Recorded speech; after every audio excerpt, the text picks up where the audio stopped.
मेरा नाम रामा है। मैं कानपुर का रहने वाला हूँ। दोस्तों, मेरी उम्र 22 साल है और मैं नौकरी की तलाश में इधर उधर घूम रहा हूँ। मेरा परिवार बेहद सरल और आर्थिक रूप से अत्यंत ही कमज़ोर है। मेरे लिए नौकरी करना अत्यंत ही आवश्यक है। दोस्तों, मेरी इस कमी का अंदाज़ा लगभग सभी को था। मेरे गांव के ही रहने वाले एक अत्यंत धनवान व्यक्ति ललित ने एक दिन मुझे अपने पास बुलाया और मुझे नौकरी देने की बात कहने लगा। दोस्तों, नौकरी की बात सुनकर मैं बेहद खुश हो गया था और ललित जी के चेहरे पर एक तिरछी मुस्कान से मेरा मन भय से कांप रहा था। मैंने ललित से पूछा, नौकरी के बारे में पूछा तो वह हंसकर बोला, अरे तू डरता क्यों है? बस चपरासी की ही नौकरी तो करनी है। 10,000 रुपया महीना दूंगा। दोस्तों, इतनी बड़ी रकम के लिए तो मैं अपनी जान भी दे सकता था, तो ये नौकरी कौन सी बड़ी चीज़ थी, और इसलिए मैंने नौकरी के लिए हाँ कह दिया था। दोस्तों, यही मेरे जीवन की सबसे बड़ी गलती हो गई थी। ललित मुझे कोठी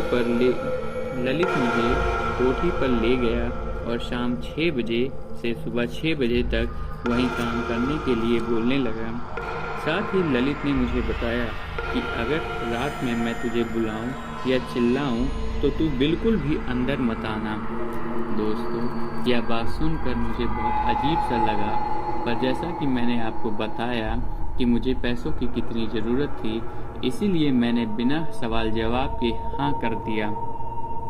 रात हो गई थी। मैं कोठी के बाहर गेट पर कुर्सी डाले बैठा हुआ था।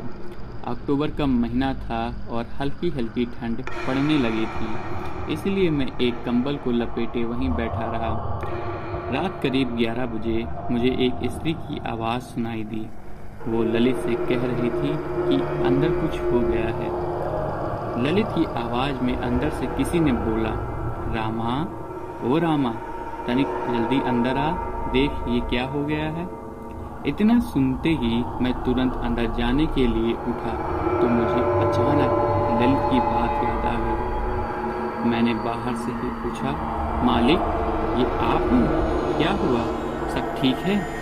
दोस्तों, वो रात इतनी भयानक थी कि मैं आपको बता नहीं सकता। चारों तरफ अजीबोगरीब आवाज़ें आ रही थी। डर के मारे मेरी सांसें फूलने लगी थी। तभी ललित की आवाज़ फिर से आई। ललित बोला, बाहर ही मरता रहेगा क्या? जल्दी अंदर आ। दोस्तों, अब मुझे मजबूरन अंदर जाना पड़ा और जैसे ही मैं अंदर पहुंचा, मैं एकदम दंग रह गया। अंदर ललित काले कपड़े पहने अजीब सी पूजा के मंत्रों का जाप कर रहा था।